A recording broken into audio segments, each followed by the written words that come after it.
Muy buenas noches con todos los presentes. A nombre de los comités permanentes académicos de SOCEMU, ESIEM y ASOCIEM Cusco, les damos la bienvenida al curso nacional GINEOP, Más allá del parto y la consulta.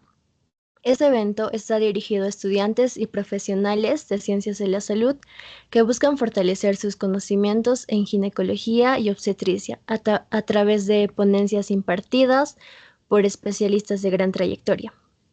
En esta primera sesión tenemos el honor de contar con la participación de la doctora María del Pilar Pinares Valderrama, médico residente de segundo año en ginecología y obstetricia del Hospital Nacional Docente Madre Niño San Bartolomé, egresada de la Universidad Nacional de San Antonio Abad del Cusco.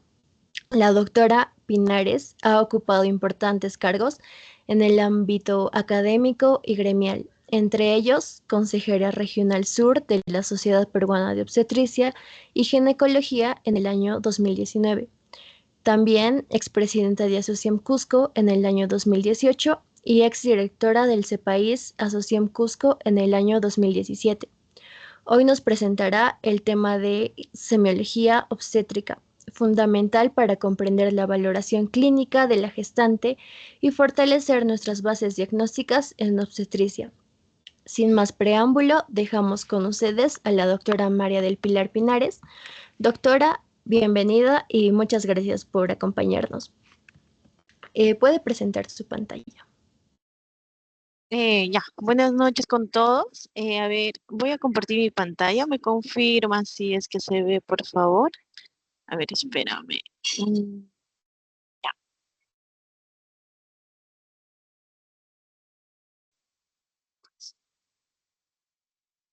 ya, listo. Sí se ve, ¿verdad? Sí, doctora, sí se ve. Ya, perfecto. Chicos, buenas noches con todos. Bueno, ahí Elizabeth ha hecho como un resumen de mi paso por la Sociedad Científica de Cusco.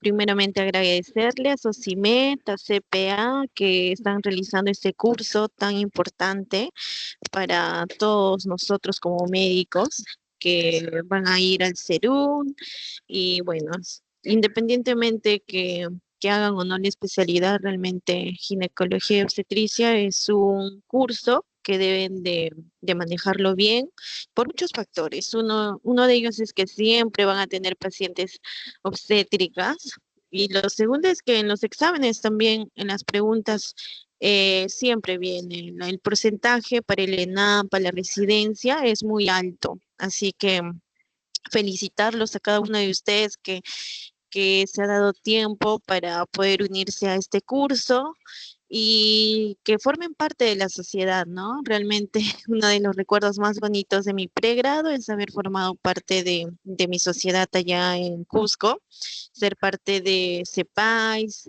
me ha abierto muchas puertas e incluso podría decir que ha podido influir, ¿no? En elegir la especialidad, así que gracias, chicos. Vamos a poder compartir hoy día un poco sobre semiología obstétrica. Bueno, este tema es básico para poder empezar a atender a nuestras pacientes.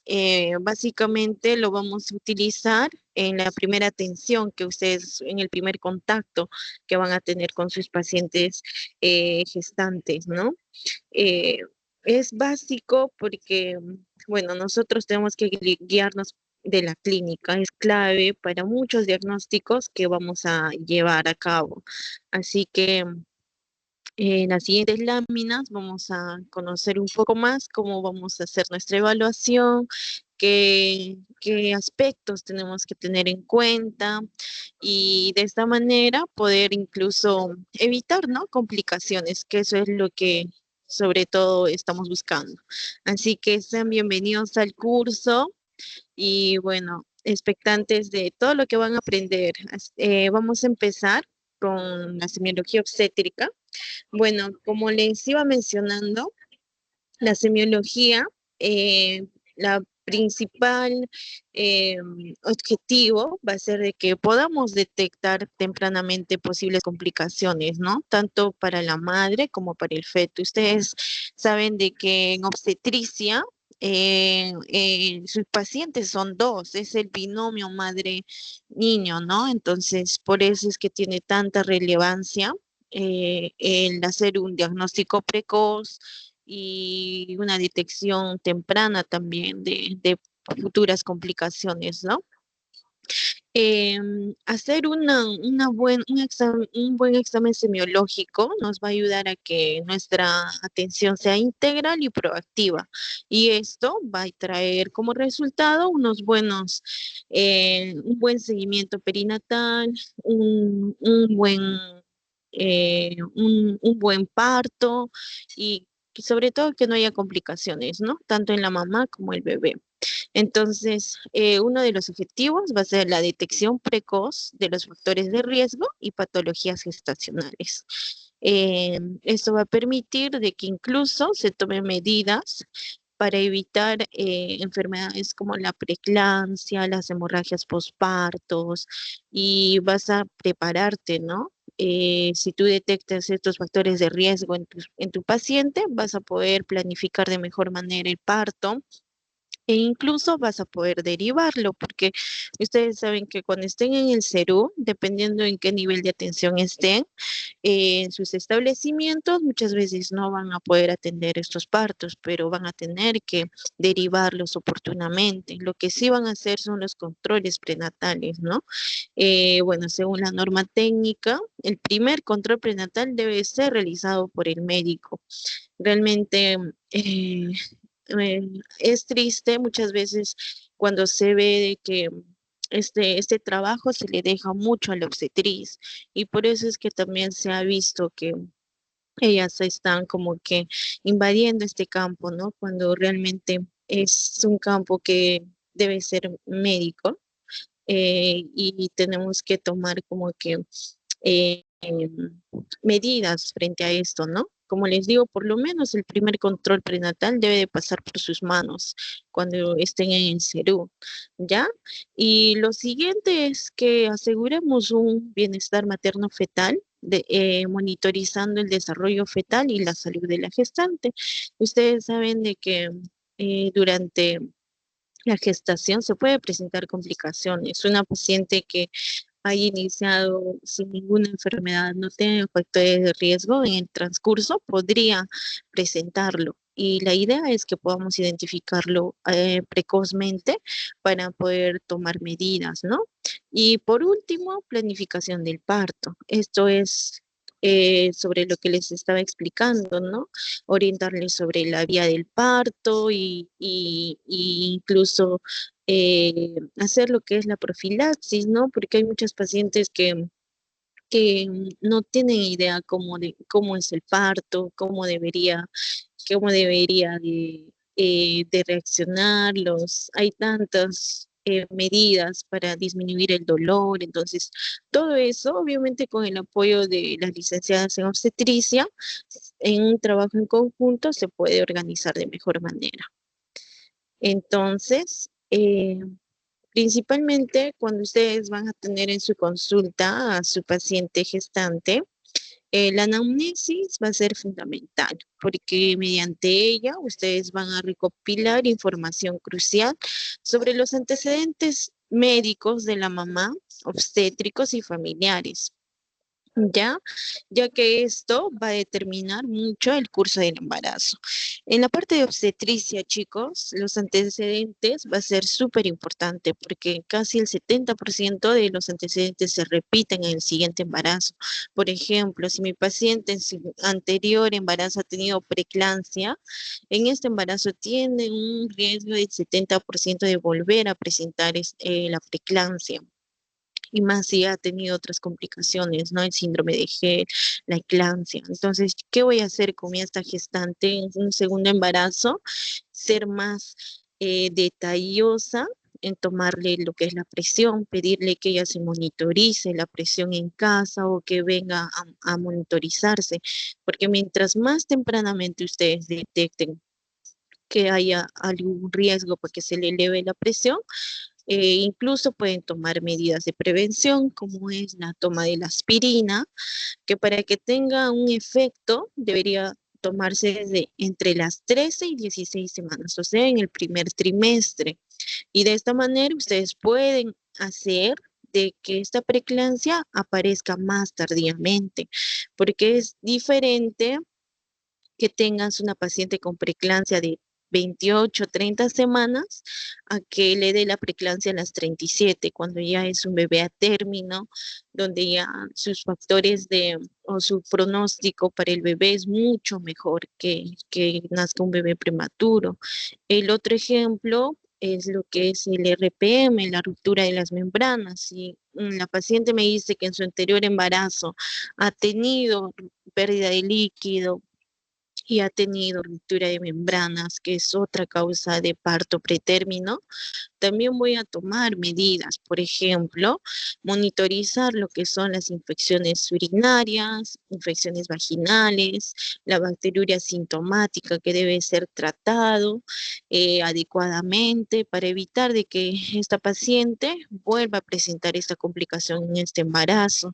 ¿Ya? Entonces, todo esto es muy importante. Por ejemplo, en su antecedente médico, que la mamá haya tenido asma o que tenga asma, que esté iniciando el embarazo con un hipotiroidismo o que esté iniciando el embarazo con presiones altas, con diabetes, ya son factores que te llevan a incluso a derivar a tu paciente a un nivel de alta complejidad. Tú no vas a poder atender un parto de una paciente que tengan estos factores de riesgo. Se considera que ya son gestantes de alto riesgo. Entonces, ¿qué vas a hacer tú en tu SERU? Lo vas a ir derivando entre las 37, 38 semanas, ¿no? Ya tú desde el inicio ya le estás más o menos orientando a tu paciente, ¿no? Que va a tener que ir a dar su parto a un centro de mayor nivel, ¿no? Pero concomitantemente a esto, lo que tú tienes que hacer es monitorizar su glucosa, si es diabética, monitorizar sus presiones, porque una hipertensa crónica se puede sobreagregar una preeclampsia, o sea, el riesgo es mucho más alto, ¿no? A que inicie el embarazo normotensa. Entonces tenemos que tomar en cuenta todos estos riesgos en estas pacientitas, chicos. Entonces pregunten bien qué antecedentes médicos tiene. Si tiene una cesárea anterior, por ejemplo, ya se considera de alto riesgo porque esa paciente probablemente no va a poder dar parto vaginal porque para darle chance vaginal tiene que cumplir ciertos criterios. Además, por ejemplo, también en el primer trimestre lo que podemos hacer es tomarle lo que son una ecografía, la que llamamos la de tamizaje, ¿no? Que se debe hacer precozmente, incluso antes de las 14 semanas. Ahí actualmente medimos también lo que son el Doppler de las arterias uterinas. En este Doppler si se hace adecuadamente, nos va a predecir también si esta paciente tiene alto riesgo de desarrollar preeclampsia. Y si tengo este Doppler alterado, también puedo iniciarle aspirina para poder prevenir lo que es la preeclampsia a edad gestacional precoz, ¿no? También se puede usar lo que es el calcio, ver que mi paciente no tenga anemia, en este primer control a mí me va a permitir evaluar cómo está iniciando mi paciente, ¿no? Y poder corregir en la medida que podamos. Por eso es que también es importante que captemos tempranamente un embarazo y eso les van a exigir en el serum. Es un indicador muy importante, ¿no? De que ustedes puedan diagnosticar precozmente un embarazo para poder detectar todas estas complicaciones. Con respecto a los antecedentes familiares, por ejemplo, ¿qué es importante? El hecho de que tengan familiares hipertensos, que tenga familiares diabéticos, también a ella le va a predisponer que sufra de estas enfermedades, ¿no? O que, no sé, que haya tenido antecedente de tuberculosis o antecedente de algún familiar con tuberculosis. Entonces ya estoy viendo en qué entorno se está desarrollando este embarazo, ya que estaría expuesta, ¿no? Y bueno, eso es importante. También es muy importante determinar la fecha de última menstruación.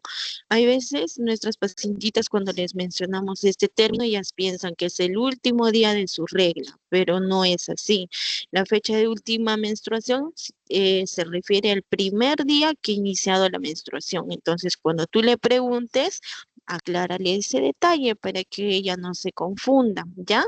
Porque esto te va a ayudar para determinar la edad gestacional, pero para determinarlo va a tener que tener ciertos criterios que ahí les voy a estar explicando.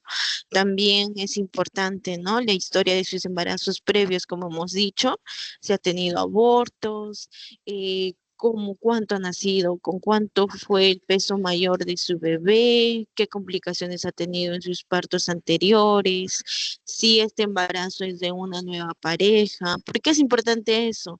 Porque hay estudios en la que indican de que el cambio de pareja o que tengas una pareja menos de 3 años predispone a que la paciente haga preeclampsia. Esto es por una teoría que se llama la inmunogenicidad, que explica este factor de riesgo.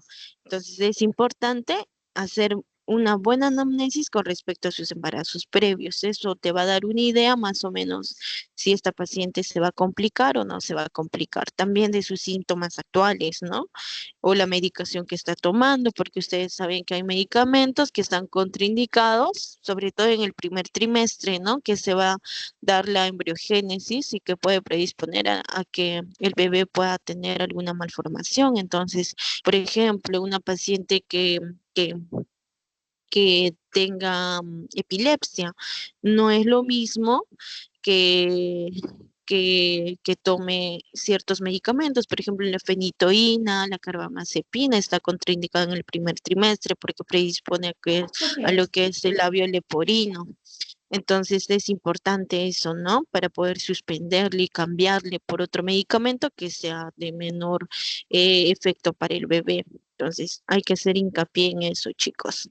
Ahora, ¿cómo vamos a determinar la fórmula obstétrica? Este es otro paso súper importante también, ¿ya?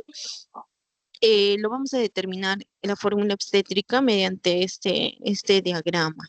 En la gesta se pone el total de embarazos y bueno, vamos a hacerlo mejor con este ejemplo. Sí, Disculpe por ¿aló? interrumpirle. Ya, recién se está viendo las diapositivas.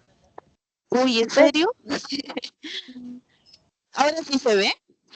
ahora sí, Está en gesta para. sí, Ay, ay, ay, ya, creo que está lento entonces. Pero sí se me escucha, ¿no? sí, está bien. Ya, perfecto. Entonces vamos a continuar. Cualquier cosa me avisan, ¿ya? Ay, perdón. Ya, la fórmula obstétrica, vamos a desarrollarlo con este ejemplo para que lo puedan entender de mejor manera, ¿ya? Dice, es una paciente de 31 años que tiene los siguientes antecedentes obstétricos. Tiene un embarazo ectópico, un legrado uterino por un aborto, un parto por cesárea, cuyo recién nacido fue de 33 semanas, el cual ha fallecido. Un parto vaginal posterior de 37 semanas y actualmente tiene un embarazo gemelar. A ver, chicos, ¿alguien tiene idea cómo sería la fórmula obstétrica de esta paciente? ¿Podrían tal vez comentarlo? Igual acá lo vamos a mencionar y vamos a explicar por qué.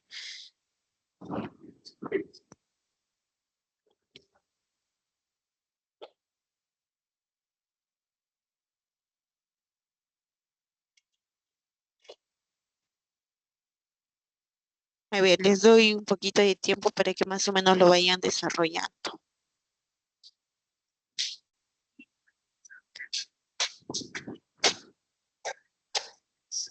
Y ahí les vamos a explicar. Ya esto es importante sacar la fórmula obstétrica porque en forma resumida nos va a dar una idea de los antecedentes de la paciente, ¿no? Si es primípara, si es su segundo embarazo, si es una gran multigesta, o sea, son términos que debemos manejar. Y siempre cuando presenten a su paciente, siempre van a utilizar esta fórmula, por eso es que es importante. Bueno, vamos a pasar a desarrollar. ¿Ya hay algún comentario por ahí? Eli, ¿puedes leer si alguien comentó? Ya, hay un comentario que dice G5P1121. Ya, perfecto. A ver, vamos a ver, ¿ya? Entonces, la G significa el total de embarazos, ¿ya? Acá hay un detallito muy importante, que un embarazo gemelar se considera como un embarazo único. Por tanto, sí sería una gesta 5 porque tiene un ectópico, un aborto, una cesárea, un parto vaginal y se cuenta el embarazo actual, que sería el embarazo gemelar, que solo cuenta como uno. Ya no se vayan a confundir, un embarazo gemelar hay veces lo ponen como dos, no, se pone solo, cuenta como un embarazo único. Gesta uno, ¿por qué? La gesta P1, la primera, significa los nacidos a término. Y acá dice, no tiene un parto vaginal de 37 semanas. O sea, más de 37 es a término. Entonces está muy bien. El siguiente reglón se refiere a embarazos o a partos pretérminos, o sea, antes de las 37 semanas, hasta 36,6 semanas. ¿Ya? Entonces ha tenido un recién nacido de 33 semanas, el cual ha fallecido. Eso vamos a ver dónde lo ponemos. El siguiente reglón se refiere a los abortos. En este caso, la paciente ha tenido un embarazo ectópico, la cual se considera un aborto y también un legrado. Entonces son dos abortos. Y en el último reglón se pone el total de nacidos vivos. En este caso solo sería uno, ¿verdad? Porque ahí dice de que uno de sus bebés ha fallecido. Entonces solo sería un bebé vivo. Y todavía no se cuenta a los que están actualmente en camino. Entonces, esa sería la fórmula obstétrica. Alguien me puede preguntar, ¿no? ¿Y dónde considero un óbito? Un óbito, por definición, es la muerte fetal intrauterina. Entonces, esto va a depender si el bebé ha muerto, porque acá te dice recién nacido, o sea, significa que ha nacido vivo y luego ha fallecido, ¿no? Pero en cambio el óbito es cuando fallecen en el intraútero. Entonces va a depender si es que es a término o es pretérmino, sí, porque consideramos óbito que es mayor de 22 semanas, porque menos de 22 semanas es un aborto, ¿ya? Entonces, me dicen que el óbito ha sido de 30 semanas, lo voy a considerar en los pretérminos, o sea, en el segundo reglón, ¿ya? Entonces, tengan en cuenta eso, chicos, porque sí les va a venir en el examen. He visto preguntas, sí puede venir como que con esas discrepancias, ¿no? Espero que haya quedado claro lo de la fórmula obstétrica. Ahora, el otro punto importante va a ser que ustedes determinen la edad gestacional. ¿Por qué? Porque esto va a determinar el tratamiento. No es lo mismo que te venga una paciente con RPM de 30 semanas a que te venga una paciente con RPM de 35 semanas. El tratamiento va a ser diferente. Creo que en el transcurso del curso van a ver eso, ¿ya? Pero es súper importante que ustedes determinen la edad gestacional y también con respecto a las edades extremas. Por ejemplo, mayor de 41 semanas, nosotros consideramos que es un postérmino. En vías de prolongación más de 41 y 42 es un postérmino. Y este tipo de fetos tienen mayor riesgo, mayores complicaciones. Entonces, es importante que ustedes saquen bien la edad gestacional, ¿ya? Entonces, primero, según los últimos acuerdos, consensos que ha habido, se llegó a la conclusión de que se debe usar la fecha última regla porque muchas veces sus pacientes no van a venir con una ecografía, que sería lo ideal. Si tú captas tempranamente un embarazo, lo ideal es que le pidas una ecografía de tamizaje, ¿no? Que se realice entre las 11 y 13,6, pero lamentablemente, chicos, eso no es una realidad en nuestro país. Muchas veces en su serum ustedes van a trabajar con la fecha última regla, ¿ya? Entonces, para que nosotros consideremos la fecha última regla confiable, va a tener tres requisitos. Primero, que la paciente se acuerde de su fecha de última regla, que esté segura. ¿Ya? Lo otro es que no haya usado ningún método anticonceptivo los últimos 3 meses. ¿Por qué? Porque ustedes saben que los métodos anticonceptivos incluso les causa menorrea o les puede producir más sangrado. Entonces, no debería estar usando por lo menos los últimos 3 meses, porque muchas de sus pacientes van a ver que hasta con el uso de la ampolla mensual o usando algún método, se embarazan. Entonces, eso ya no nos da una confiabilidad de nuestra fecha de última regla. Lo otro, el tercer requisito es que la paciente sea regular, porque si viene tu paciente y te dice, no, mi regla me viene cada 6 meses, entonces no es una fecha confiable. Entonces, si tú tienes una paciente que tiene esos criterios, puedes tomar en cuenta lo que es la fecha de última regla, ya que es lo ideal, ¿ya? Pero en el segundo caso, si la paciente no se acuerda, es que tú le pidas una ecografía, ¿ya? Según la ISUOC, que es una sociedad internacional de ecografía, ellos recomiendan que la mejor eh, confiabilidad de la edad gestacional te da la medida de la longitud craneoanálgica, que debería estar entre las 45 y 84 milímetros. Esa es la mejor medida que tiene mayor confiabilidad de la fecha exacta de la edad gestacional del bebé.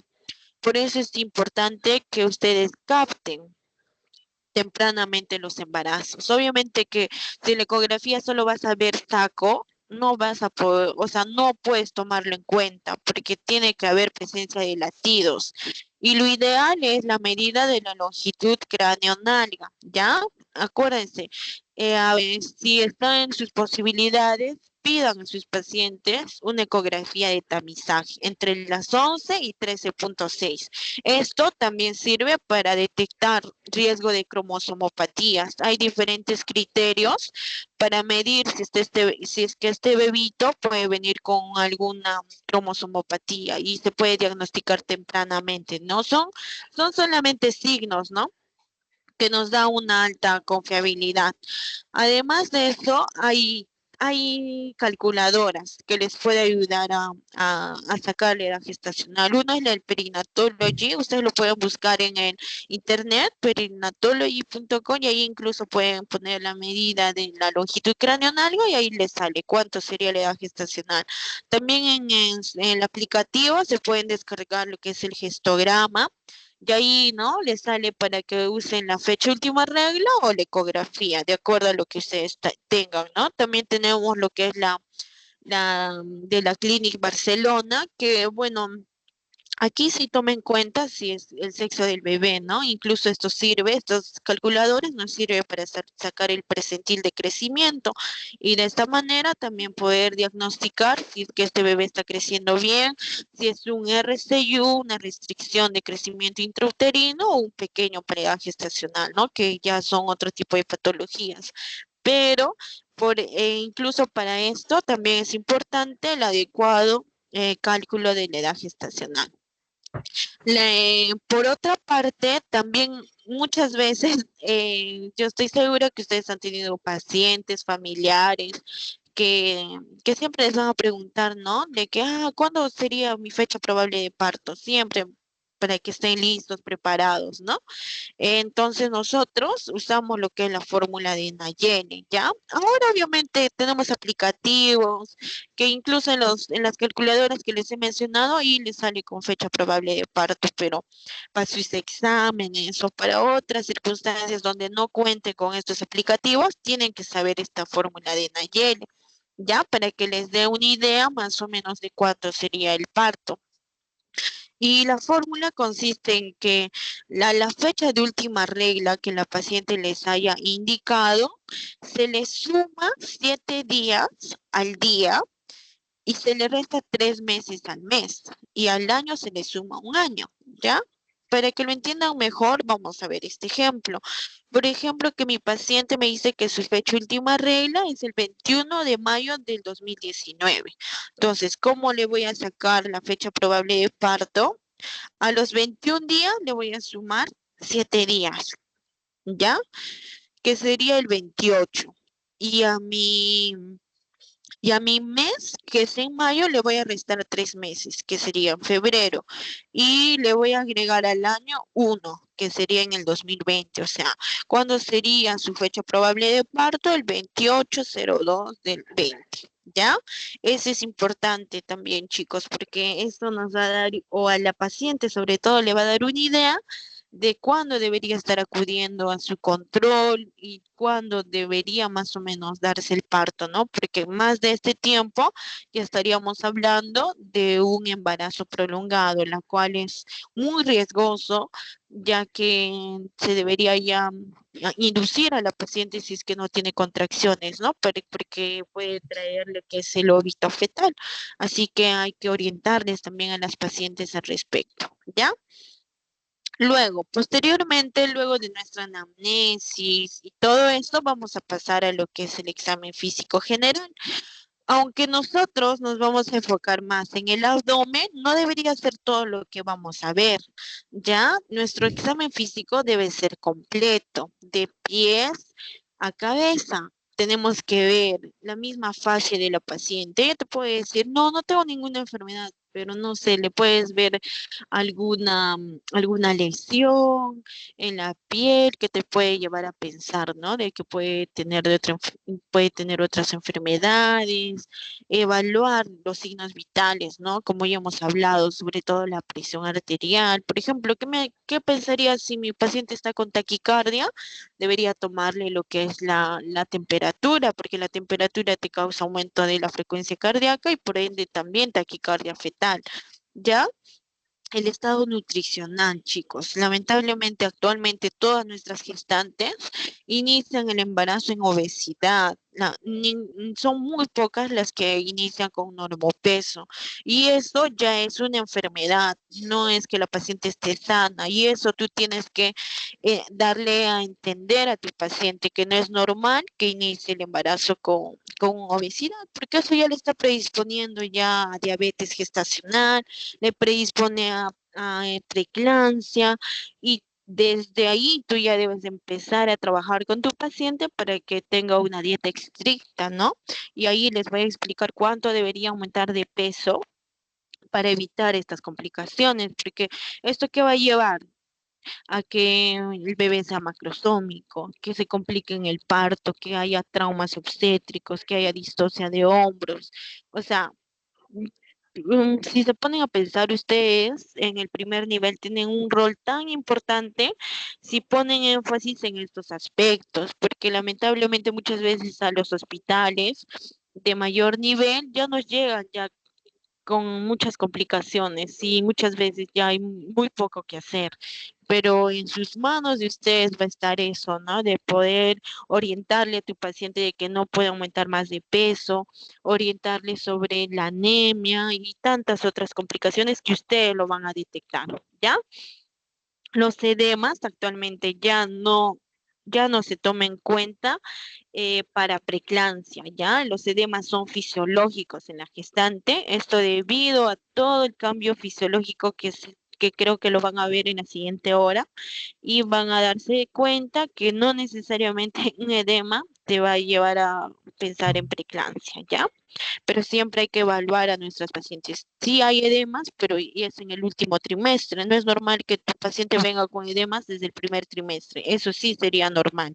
Ya deberías de pensar en otra patología de tipo nefrótico, ¿no?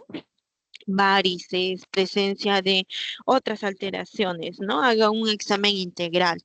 Luego, bueno, acá mencionarles, ¿no? Sobre el peso, que es súper importante. Según el rango o el IMC de sus pacientes, la ganancia de peso va a ir de acuerdo a eso, ¿no? Por ejemplo, muy poco se ve lo que es baja de peso o desnutrición, pero en la selva todavía sí encontramos pacientes con este diagnóstico, ¿no? Por ejemplo, si tienen un IMC menos de 18.5, su ganancia de peso debe ser entre 12 y 18.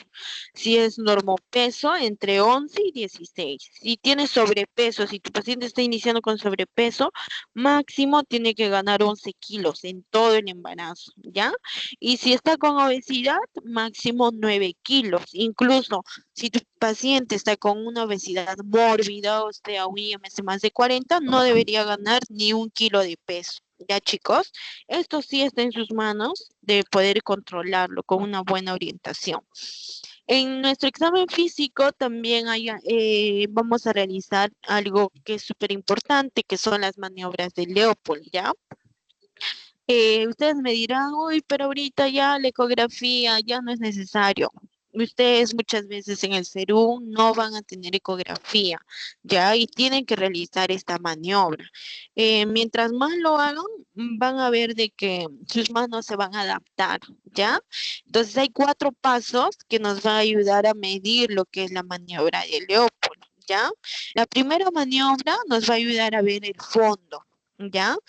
Indirectamente, cuando tú vas a hacer la primera maniobra, que me va a ayudar a ver lo que es la posición, también vas a estar evaluando, ¿no? Lo que es la situación, la presentación, ¿ya? Pero en orden, las maniobras son las siguientes, ¿no? La primera, que es para ver el fondo y el polo fetal. La segunda maniobra es para ver el dorso. ¿Qué significa el dorso? El dorso es la relación de la columna del bebé con la espina asiática, o sea, para qué lado está, derecho o izquierdo. La tercera es ver la presentación. ¿Qué se refiere eso? Al polo fetal. ¿A qué nivel está el polo fetal? ¿Ya? Si se aleja o está en la sínfisis del pubis. Y la cuarta maniobra es ver el encajamiento, ¿ya? Entonces, esto también les viene en los exámenes. Hay veces se olvidan o se confunden con respecto al orden. Entonces, encontré esta memotecnia. Bueno, no sé si a ustedes les sirva, pero si tienen otra, está bien. La cuestión es que se acuerden, ¿ya? Entonces, C es de situación, eh, pone de posición y preciosa de presentación y enojona de encajamiento. Sobre todo es para que puedan recordar lo que es el orden, ya cómo se hacen las maniobras, ¿ya? Ya, entonces, cuando nosotros informemos esto, normalmente decimos longitudinal cefálico izquierdo, ¿no? Longitudinal es la situación, si está longitudinal o transversal. La posición, como les dije, ¿no? Derecho, izquierdo. Y la presentación, si está cefálico, si el polo cefálico está en la sínfisis, o tal vez puede estar lo que puede estar podálico, ¿no? Entonces imagínate que te venga una paciente que, espero que no les pase porque sería terrible, pero en la zona rural se ve eso, chicos. Felizmente ya es menos, pero tienen que estar preparados. Imagínate que venga una paciente, no tiene ningún control prenatal y viene en trabajo de parto. Tú le haces la maniobra y encuentras que está en posición podálico. ¿Qué vas a hacer? Lo tienes que referir inmediatamente porque actualmente el parto podálico está contraindicado. Ahora todos los partos podálicos son cesárea. Ya la única manera que tú puedas atender un parto podálico es que esté en dilatado 10, o sea, que esté en expulsivo. ¿Ya? Y créame que les puede pasar en el Cerú, así que ustedes tienen que ir preparados porque no sabes en qué momento, ya está en expulsivo, ya ni tiempo te va a dar para referir a tu paciente, más si estás a unas 2, 3 horas fuera o lejos de tu centro de salud, ¿no? Entonces hay que estar preparados para esto. Y para evitar que nos pase eso es captar a nuestras gestantes, que tú tengas mapeado qué gestantes tienes, ¿no? Para evitar que te pase este tipo de complicaciones, porque realmente es muy grave, ¿no? En ese rato se te puede complicar y es lo menos que queremos. Y la idea es que tú estés preparada, pero en cambio, si tú tienes una gestante que le has hecho seguimiento y en tus maniobras notas que el bebé está podálico, entonces, ¿hasta qué edad gestacional vamos a esperar que el bebé se mueva? Máximo 32 semanas. Más de 32 semanas ese bebé no se va a mover, ¿ya? Entonces tienes que referirlo porque va a ser cesárea. Refiérele a un hospital de mayor complejidad porque ese embarazo va a terminar en cesárea, ¿ya? Y bueno, no sé, me imagino que ustedes han escuchado también, ¿no? De hacer versión cefálica, pero actualmente ya no se hace eso por las complicaciones que puede traer y peor si estás en un establecimiento de salud. Lo más importante es que tú detectes a tiempo este tipo de complicaciones, ya y lo derives a tiempo y que no te haga trabajo de parto, pues que tengas que mandarlo de emergencia. Eso es la idea. ¿Ya, chicos? Entonces, ¿y a partir de qué edad gestacional puedes hacer estas maniobras? Más o menos desde las 22 semanas, ya se nota más o menos, pero no hay problema, ¿no? De que tu bebé esté podálico transverso menos de las 32 semanas porque todavía se va a mover. Ya el riesgo es en el tercer trimestre. El bebé tiene que estar posicionado para prepararse para el parto, ¿ya?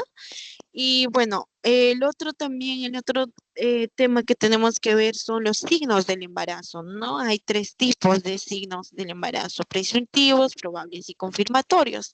Actualmente, bueno, todos son confirmatorios porque ya contamos con laboratorio, ecografía, pero igual, ya el hecho de que a tu consulta venga una paciente en edad fértil con mareos, cansancio, no sé, con fatiga o signos y que incluso ha tenido amenorrea, entonces tú tienes que descartar el embarazo, estás en esa obligación, porque muchas de estas pacientes vienen por gastritis o por una infección urinaria y termina siendo un embarazo. Entonces siempre sospechen, chicos, en pacientes con edad fértil, ¿ya? Y más se ven estos cambios.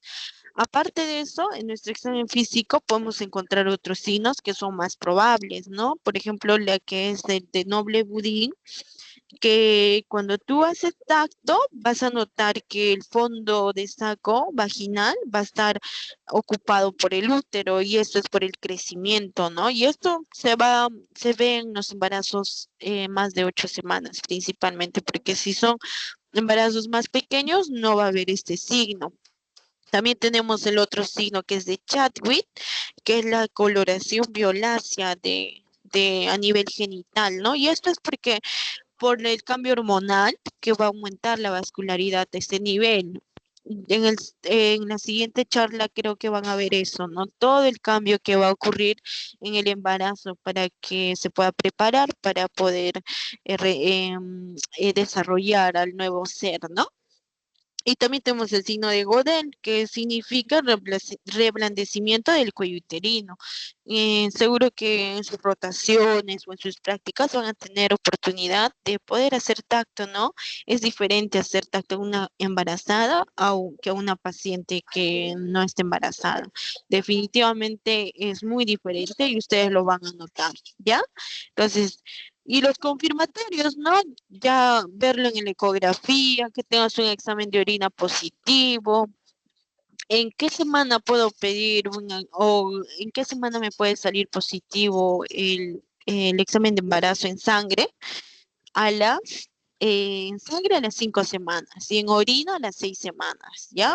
Entonces eso también tienes que saber, porque hay veces va a venir una paciente que no sé, hace 2 semanas ha tenido su retraso y quiere descartar embarazo, obviamente le va a salir negativo porque todavía la beta-HCG no se está formando, así que no puedes descartar el embarazo, o sea, tiene que por lo menos haber pasado 5 semanas de amenorrea para pedirle un examen en sangre, ¿no? Para confirmarlo o descartarle un embarazo.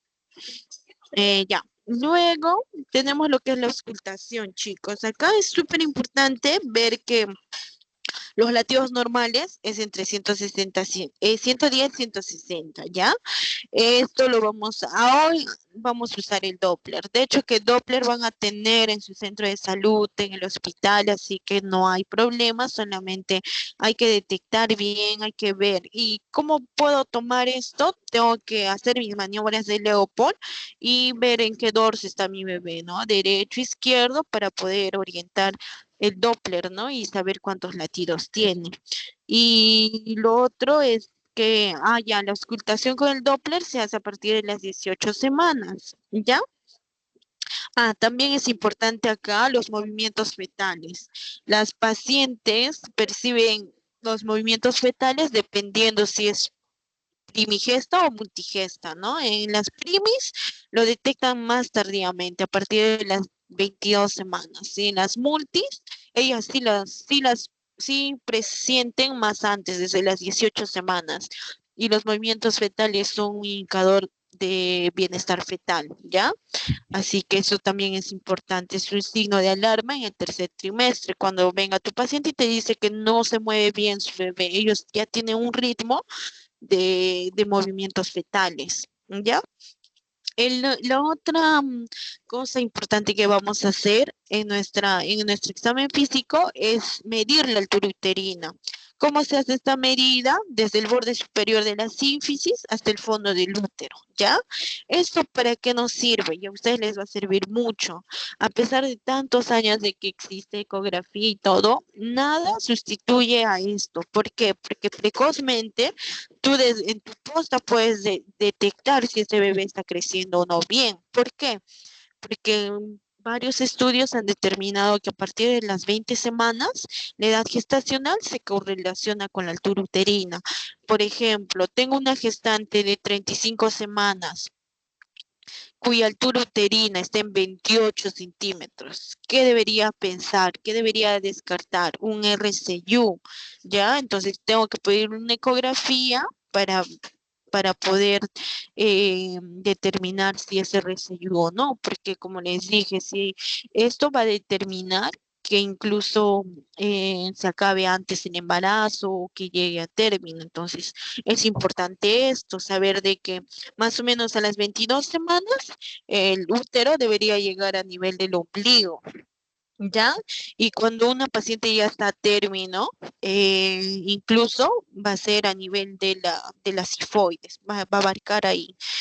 Aunque no lo crean, todavía hay pacientes que vienen y no saben que están embarazadas o no tienen controles prenatales y hay veces tú tienes que determinar que es a término solamente por la altura uterina, ¿ya? O sea, más de 30 semanas, más de 30 centímetros de altura uterina ya podría determinar que es a término, ¿ya?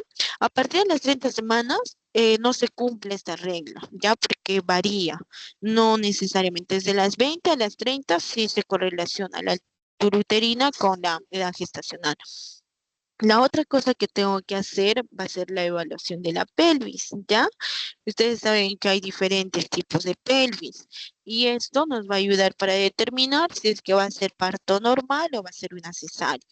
Aunque esto es lo que dicen los libros antiguos, la verdad. Pero actualmente para ver si es que una pelvis es estrecha o no es estrecha, se ve durante el parto, o sea, la pelvis se prueba durante el parto. ¿Ya esto por qué? Porque es muy incierto o no es tan determinante la medida de la pelvis, o sea, por el tamaño de nuestros dedos, ¿no? Ustedes saben de que para hacer una medida exacta, debería tomarle una radiografía y medir, ¿no?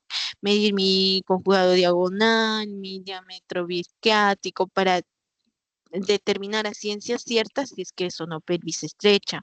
Y obviamente eso no hacemos en nuestras gestantes, ¿no? A lo mucho hacemos el tacto y si palpamos el promontorio podríamos decir que es pelvis estrecha, pero créanme de que eso no es 100% confiable porque mi mano no va a ser igual de otra persona que es mucho más alta que yo. Entonces esto me va a traer falsos negativos. Por eso es que ahora las últimas recomendaciones que se dan es que esto, la pelvis se prueba durante el parto, porque incluso durante las contracciones, la dilatación, hay modificaciones de la pelvis, así que es muy precoz decir de que una pelvis estrecha antes del trabajo de parto. Eso es lo que dicen los últimos estudios, pero obviamente ustedes todavía les van a estar preguntando esto, ¿no? Los tipos de pelvis, ¿a quién vamos a dar parto vaginal? Al ginecoide y al antropoide, son los únicos, ¿ya?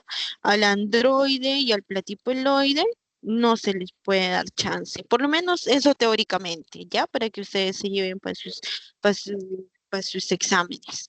Con respecto al tacto vaginal, obviamente que en el tercer trimestre el tacto vaginal va a tener otras características, ¿ya? Eso ya lo van a ver cuando hagan trabajo de parto, pero en líneas generales a una paciente en el primer trimestre no se recomienda el tacto a no ser que venga por sangrado, ¿ya?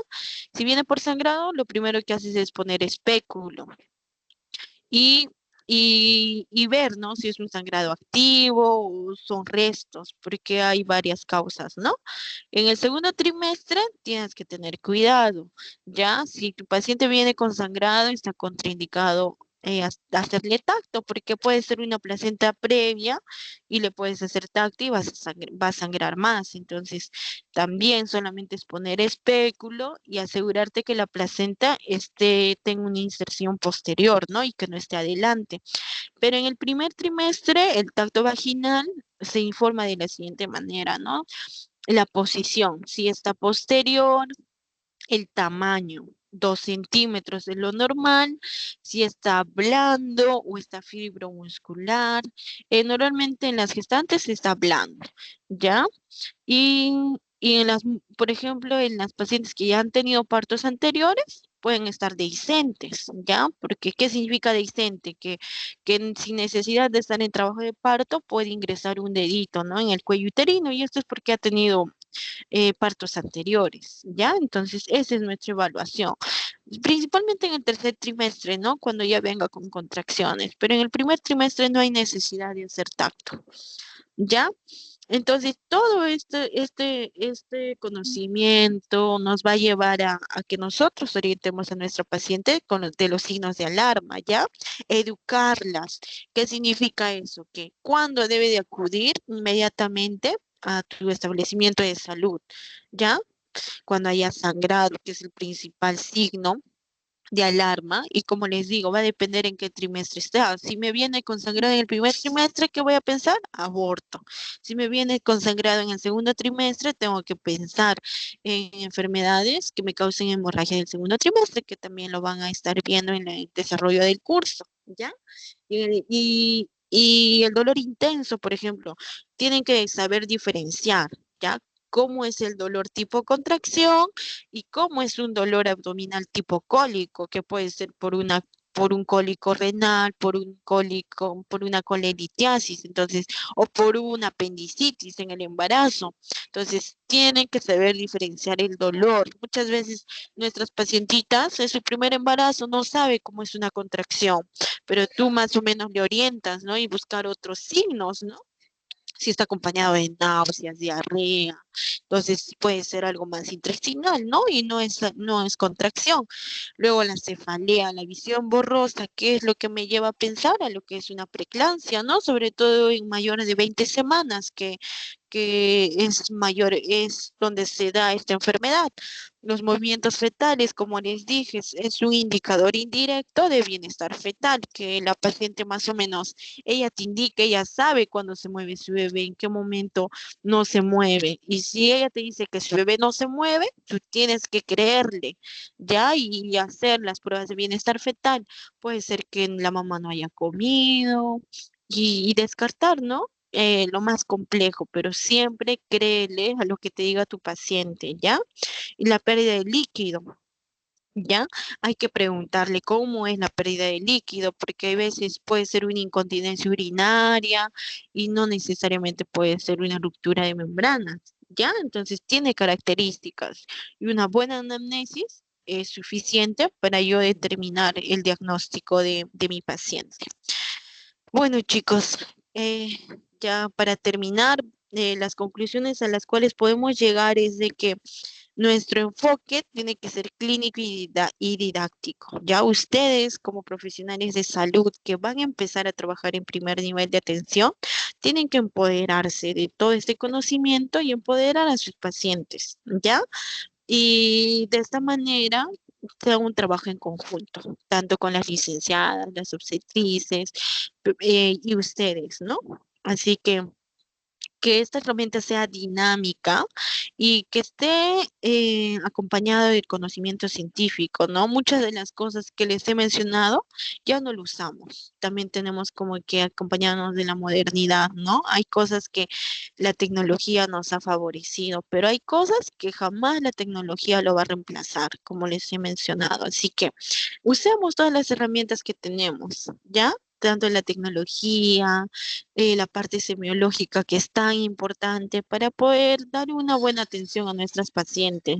Créame que la satisfacción es muy grande cuando tú has mandado a tu gestante y has detectado, no sé, alguna patología y has dado un paso importante antes que llegue al hospital, ¿no? Y créeme que con eso ya has hecho mucho por tu paciente, así que ustedes no necesitan como que estar en un hospital grande para hacer eso, ¿no?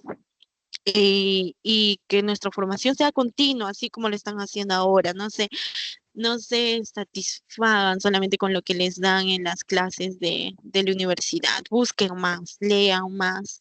Este tipo de actividades les va a nutrir mucho más de conocimiento y mientras más conocimiento tengan, más van a poder ayudar a las personas. ¿Ya?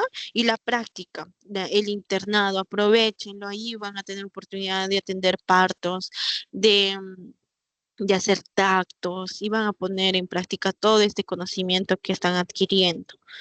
Listo, chicos, muchas gracias por su atención. Eh, espero que les haya servido mucho y espero verlos también en otra oportunidad. No sé si tienen dudas, preguntas.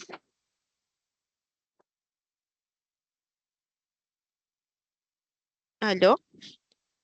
Chicos, si alguien tiene alguna pregunta, puede hacerlo ahora o escribirla por el chat, por favor.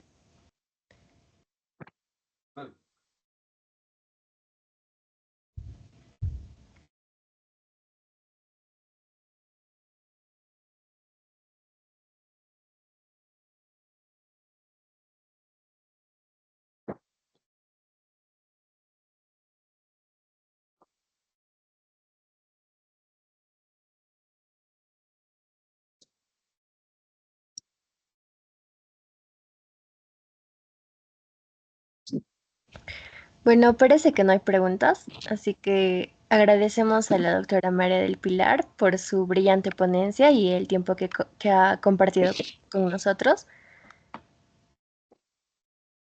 Em, Excelente.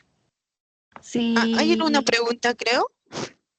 No, no. creo que sí, ha levantado la mano. No, pero buenas A ver. noches. Sí, sí, te escuchamos.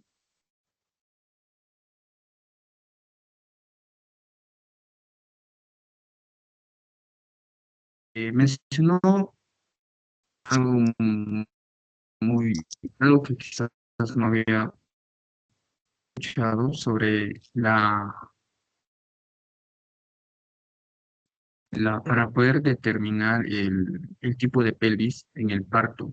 Bueno, generalmente yo tenía conocimiento de que esto se hace en el parto, ¿no? Para determinar el tipo de pelvis en la gestante. Un poco de pelvis en una gestante en trabajo de parto. Esa era mi pregunta, o la Ah, duda que ya. tenía.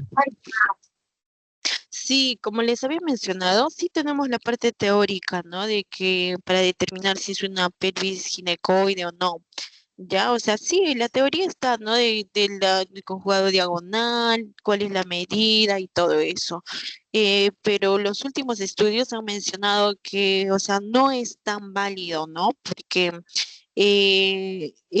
mientras se da el trabajo de parto, las contracciones, la dilatación, hay una modificación todavía de la pelvis, porque parece para ese evento el cuerpo empieza a cambiar, incluso los movimientos de la mamá que empiece a hacer las sentadillas, va a modificar todo eso, ¿ya? Entonces, estos estudios indican de que en ese momento ya se ve en el trabajo de parto. ¿Y cómo? Cuando, por ejemplo, la paciente empieza a hacer DCP. Seguro que van a ver en los siguientes temas, ¿no? DCP, que es la desproporción cefalopélvica, ¿no? Cuando me doy cuenta que tal vez esa pelvis no es adecuada para el parto cuando hace DCP. Ya esto puede ser también por el tamaño del bebé, no solamente por el tamaño de la pelvis de la mamá. Ya cuando hace trabajo de parto disfuncional, o sea, la paciente está en trabajo de parto, pero no dilata adecuadamente. Y esto me va a llevar a un DCP, entonces ahí yo podría determinar, ¿no? De que esa pelvis no está lista, pero muchas veces es por el tamaño del bebé, ¿no? Hay veces pesan más de 4 kilos y Presidente, paz ¿cómo? presidente de la Sociedad Científica de Estudiantes de Medicina. ¿Aló?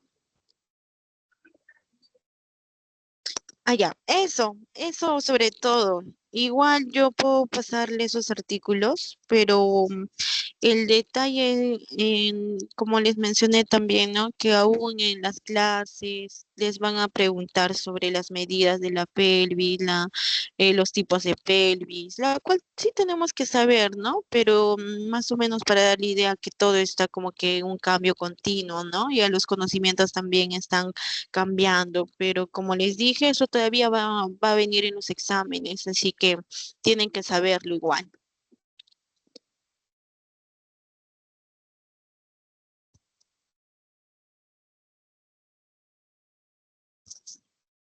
Listo, Eli. Creo que vamos a terminar con eso la ponencia. Agradecerles por su asistencia y nada, muchas gracias.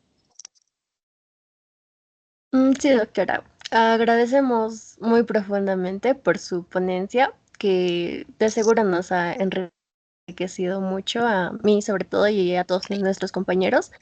Y valoramos mucho su dedicación y el tiempo que nos ha brindado. Muchas gracias, doctora.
Chicos, buenas noches. ¿Qué tal? Muy bien, tuvimos una hermosa exposición de la doctora. Este, ha sido muy enriquecedora para todos nosotros.